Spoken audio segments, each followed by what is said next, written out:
It can be minor because it was regarding non-compliance with procurement legislation. That can be minor. In 21-22, you got your auditors told you that they are giving you unqualified with findings on compliance, particularly regarding non-compliance with procurement legislation. So how is that a minor issue? CFO, how is that a minor issue? I'm hearing you, Chair. In the audit terminology, they look at what they call materiality. So they look at the impact. They also quantify. No. I'm still finishing, Chair. No. Yeah, I'm still finishing, Chair. Yeah. Don't want to teach us about material Chair, irregularities. I'm still finishing. No. That's not what I've asked. You are finishing what? No, I'm still finishing my explanation. No, you are answering something I've not asked. No, Chair, I'm still You are telling me about material irregularities. Yes. And you want to tell us we don't know those but things. The auditors, they issue the audit report according to the standards. What are the standards saying? To the audit standards. The What audit are they saying? says, They are saying they look at you having, wait. You having non-compliance with procurement legislation is minor issue. That's what you are saying to us. No, it's major, but it's not major to modify. Why are you saying it's on minor issues? No, Chair. It's non-compliance with legislation. Chair, I have been an auditor for many years. I have been an auditor for many years. So what? No, Chair. So what? Chair, they are looking at the impact on the audit opinion. Wait. How do you measure impact? No, Chair, I know there are two ways. Auditor for many years, how do you measure impact? There are two ways of measuring. Yes. You can look at the quantitative. Yes. And the qualitative. And then it does not have value, this quantitative. No, it has a value. So they quantify that. But non-compliance with procurement. With the assets and on. the revenue of the entity. And then they conclude on that. Yes, CFO. We're not playing here. You must not forget you have taken oath in the morning or affirmation in the morning. In fact, with this attitude, we can even want to make an example out of you. You must not disrespect us. You want to tell us we don't. Chair, I'm talking. I think I'm not disrespecting. I'm talking. Okay, I'll give you the opportunity. You are going to give me an opportunity. I will listen to your comment. Hey, Chief. I will listen to your comment. Hey, Chief, we're not playing here. I'm tired of listening to your comment. We're not playing here.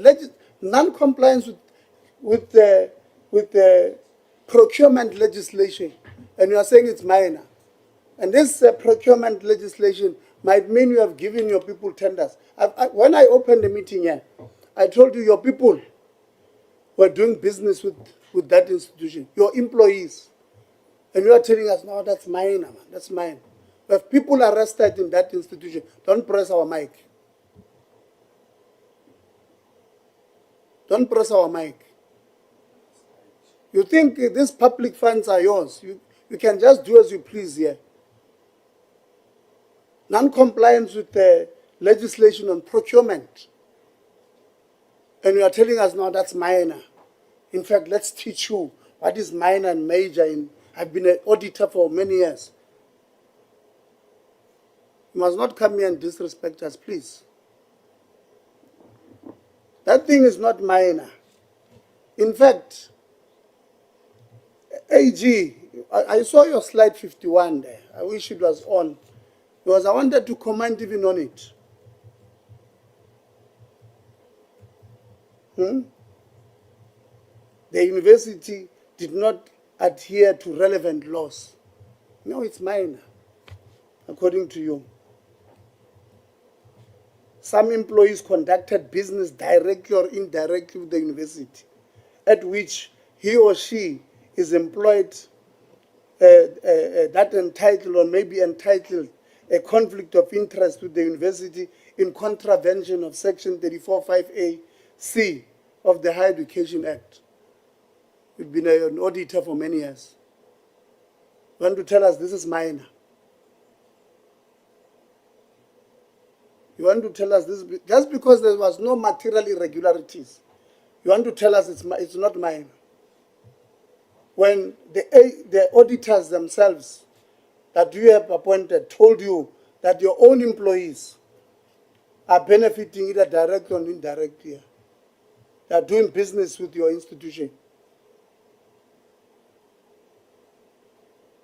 Must not disrespect us. Honorable Maseko. Thank you, Chair. Chair, I think what is important, and maybe for the institution, is to understand that we have a responsibility.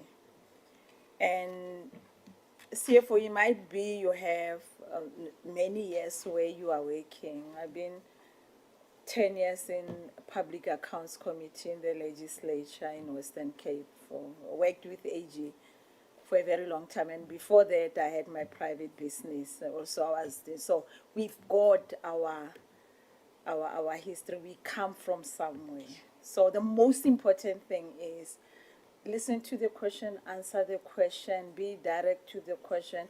Chairperson will direct you when he recognizes you.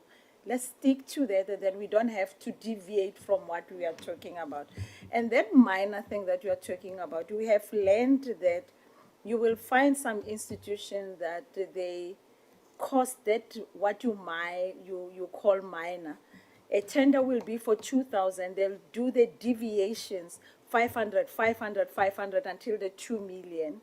They'll use the money just to get the quotations and not take out the tender.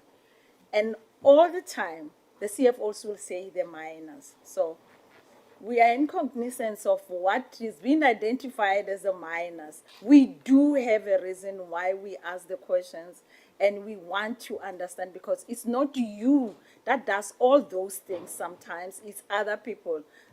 So be mindful of our questions. Let's work together, and you took an affirmation to give us the information. It's for us also to hold the department accountable. So help us, let it not be we are going to have this conversation talking about where do I come from. Okay, thank you very much. How much did this so-called minor cost us? How much did this employee do business? What was the quantum of this amount? Chair, I might not be able to give that straight away. I might have to go back No, to let's the leave records it. and Let's answer. leave it. Yeah. It's minor, but you don't know how much it is. No, I don't want to give like exact figures that I haven't verified, but I'll go back and then send. You don't know how email. much it is. Yeah, at this point in time, yeah. I thought so. Honorable, let's switch over. Honorable Sihlengubane. Chair, if you can observe the complaints from Cezanne, that we balance. I think, Chair, somewhere, somehow, we need, in this country, we sometimes don't solve the root of the problem. We want to solve problems at the end. With the UFH, there is a root of the problem. Professor Butlong, you've done very well in exposing the high-profile qualifications, fraudulent qualifications, especially for two senior figures in the Eastern Cape. Hence, your life probably has been threatened and all those stuff. But the major root of the problem in this country, you can even see now when the country is on fire with the spaza shop. We take our country, Chairperson, we outsource it to foreigners. I'll say that. That's the root of the problem of this country. And I can see it now here at EFF. They start to disrespect them in the institutions. And then when they come anywhere else, they've already been given the playground already. For example, Professor Butlongo, you know, the person who was the source of dishing out all those foreign qualifications was a foreign Nigerian. We agree on that, right? The source. the source of all these problems that started at UFH.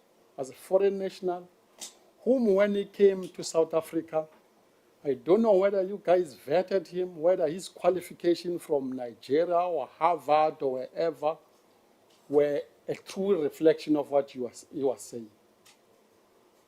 One, would like to know where is that individual, number one. Has the consequence done on him? Is he still in the country? Has he vanished? Because the reason why that question of mine is preamble. There are things here that are glaring. Glaring. Sometimes you will get angry with you are being taken for a ride. It comes from where they are given platform from. The country is at pain. Now our kids are being poisoned left, right, and center. Limpopo, Free State, KZN, everywhere, our kids are given poison. Because they are given platforms somewhere by our people. They don't verify these people. These people, they come and they occupy high position in the country. And they can say, I have got a degree from Harvard. We take them. We put them on critical positions. They run things. And then they tell us whatever they want to tell us. Professor, we need to verify when we hire people of foreign in this country. Verify qualifications.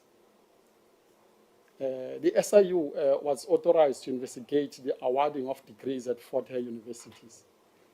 The investigation period that they gave, which started from 1 January and no longer than 1 November 2012, and end will no longer 5 August 2022,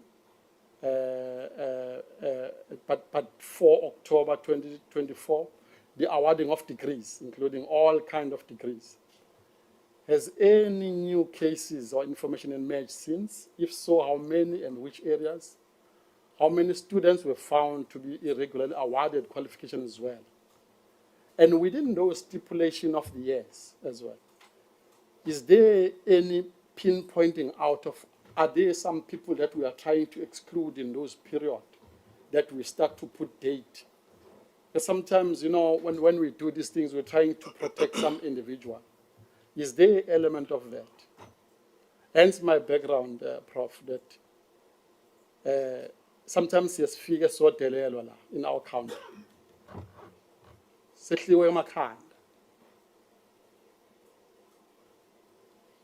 Because if you can verify these foreigners that you've hired, if they really, their qualification is of origin, you will be surprised that their qualification probably is fake or is fraudulent.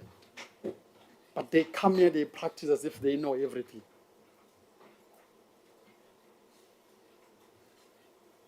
Those are my questions on qualifications, especially the foreign onboarding in the institutions. Remember, we're speaking UFH here, but this sickness is across the country. We have a tendency to make these people CFO in all state-owned entities. They are CFOs, all of them. But we have our kids who are chartered accountants are unemployed. But we have outsourced the heart of our universities, of our state-owned entities, and they come, they speak like this here. The second question is the recent development of the university. Maybe before we go to the second one. The second one, yeah. There are certain parts that I think we must try and correct of the statement. There are, before we are accused of being xenophobic, certain parts that I think we must correct. Indeed, we do have foreign lecturers and researchers who have contributed immensely and positively to the country. So I don't want us to have a blanket approach in terms of having a certain, just recently, there's a professor from University of Free State who's teaching mathematics, who just, graduated about 50 PhD students, South Africans. In November or late October, he just won the first prize in mathematics in the United Nations, contributing immensely to our development in South Africa. And I don't want us to, tomorrow somebody who's following the discussion, watching on TV, to say that as the committee, we might have, so I thought maybe let's correct that part, maybe allow them to answer the first part about the alleged, I'm not sure whether it's alleged or confirmed, perpetrator when it comes to that particular part of fraudulent qualifications. Yeah, Chair, I think I concur with you. The blanketing was not meant. The tendency part, I'm highlighting this issue of EFF. There are a lot. We have friends, Chairperson, even us, who are foreigners, who are doing very well in these countries. But when you see a certain pattern in one institution where problems emanate from, you have to highlight it and you have to point it as so. It's not blanketing, but there is a problem that emanates this fashion and you can see it continues over and over and over. Thank you very much, Chairperson. Let me welcome the contributions. I think that the correction by the Chair, or the qualification by the Chair, is very important for our purposes. And I will come to the individual, the specific case that you raised, Honourable. We have at Fort Hare experience of international scholars and administrators occupying very important roles. There was a time in the past when we South Africans were reluctant to go to places like Fort Hare. We were sitting at Witwatersrand, and I'm an example of that. And many of those international scholars and administrators were the ones holding fort at Fort Hare. So I just want to clarify that so that we don't tar them with one brush. Now, on to the specific case about qualifications and the person concerned. It was a high-profile expose. We know it was on TV. Yes, indeed, that person, once we discovered, we immediately fired the person. That's one. As far as we know, and that person by that time had also just been stripped of his citizenship for reasons that are best known to the High Court. We became aware of that as well. And the last we remember was that the person was in the country. We don't have the latest update. I just want to say, with regard to him and the scheme, the racket that he was organizing, running, he worked with locals. It needs to be said as well. He worked with locals, many of them, either as enablers, aiders and abettors of his racket, or with people who are seeking qualification. So it's a complex picture. It's a complex picture. Now, one of the reasons, I should say, one of the reasons why we went to the SIU and said, let's sign an MOU, we realized that they were drilling into these cases of academic fraud. And we were stumbling on these cases internally. So we said, let's combine forces and sign the MOU. We gave them access. They started investigating. Now, when the first proclamation was issued on the 5th of August 2022, they had already done about 80% of the work. 80% of the work. But they were doing tests and they were doing links and linking the dots. What has happened since, and so what stopped them was a technicality in the courts. What they've now done is they've corrected that with a new amended proclamation. And again, I should say, in one of our briefings, we're meeting them again soon. In one of our recent briefings, they told us they've got many cases, but they were doing final double checking with senior counsel, because some of the cases will come to us as what they call referrals, disciplinary referrals. Now, those may or may not mean the rescission of qualifications. We'll see them when they come through. That's what they're testing now. And so it's not as if they've started from scratch. There may be cases that will arise that go back to 2004, as you indicate. Some of those may require additional work, but we are aware that they already had some information, some evidence about that as well, going back to 2004. So, Chair, just to conclude then on this one, it would seem that, therefore, in their investigation, they've traced this all the way back to 2004. And so it's one of those things that's delicate. We've been very careful in managing it internally, managing it externally, so that we don't harm the reputation, we don't harm the degrees. But it's one of those things, like heart surgery. You have to do you have to see some blood before you heal the patient, and that's where we are right now. Now, any new cases, from what we know, as I said, the SIU already has the information. All the information has been reported to them, and they'll take care of all the investigations. Now, the final thing I should say, the SIU does not report to us. It does not report to the minister. It reports directly to the president. And so we're not privy to the finer details of their findings, of their progress when it comes to cases. When they brief us, they give us overview kind of briefings. I don't know if I take that. Once again, I just want to qualify that it's very difficult to take to paint it with one brush, because it's very complex inside, and it's something that we've taken.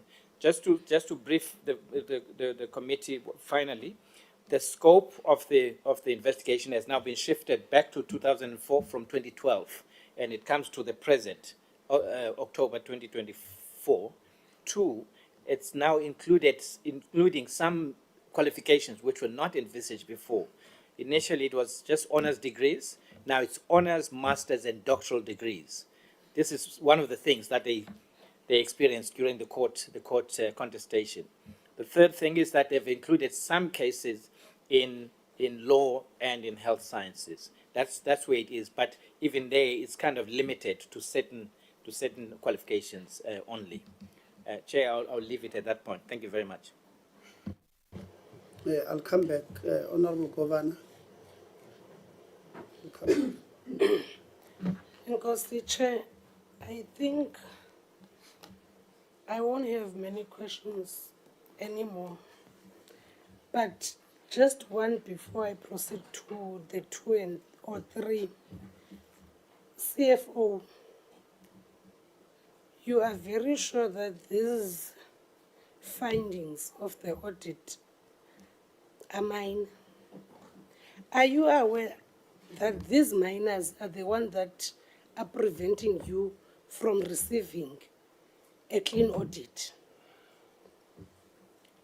And once you omit this legislation of procurement, you seek to tamper with processes of SCM. And you're not just omitting, or you're not just complying on procurement legislative pieces, but also that of processes of the SCM department. Chair, because I had hoped that Forte would have been the first. You know, Professor Buhlunga, I'm still on sick leave, but when I heard that you're coming here, I just had to come. Now it's catching up with me physically.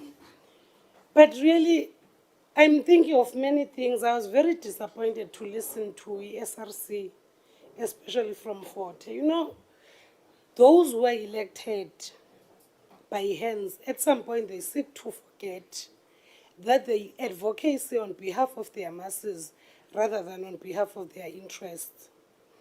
You know, once you are elected and you forget and you clap hands with these professors and deans, you have failed your regime.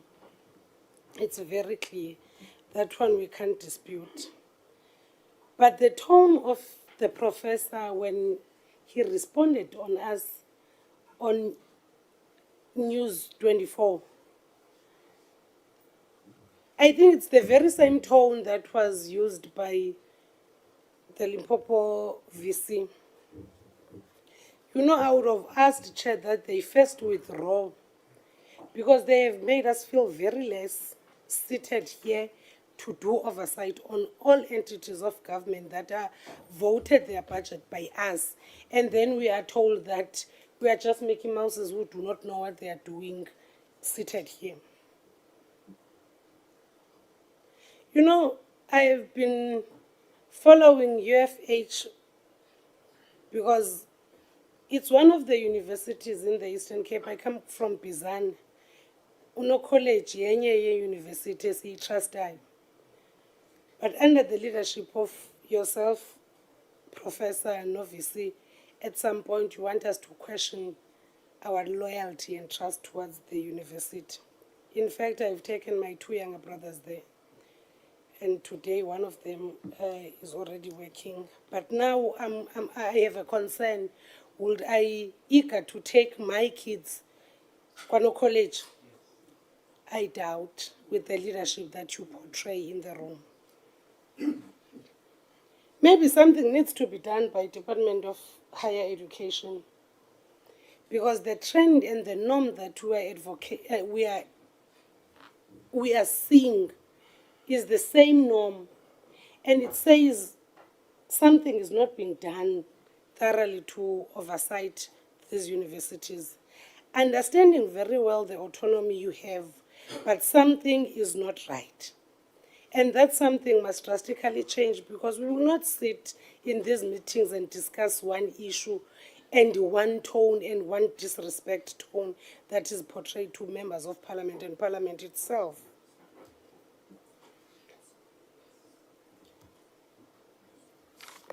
Just the last one, Chairperson. You know, when student SRC, when you spoke of many things that are happening there, my first worry would have been EL campuses. And it would have been social ills that happen mostly in 40. And you say nothing about them. And it leaves a question onto myself. Maybe we are reading different, or we are in a different Eastern Cape that holds where this university is situated. There is a space that takes the highest crime in Alice, Chairperson. It's a bar or a tavern that is close by to the university, a disco. It destroys our young students, because they will go have fun there and they will travel through the night. There is a dark bridge. I've witnessed, because I've been there. I make sure that I go and see this disco that all our students hang out at. There was an issue back then that I wanted this leadership to outline, maybe 4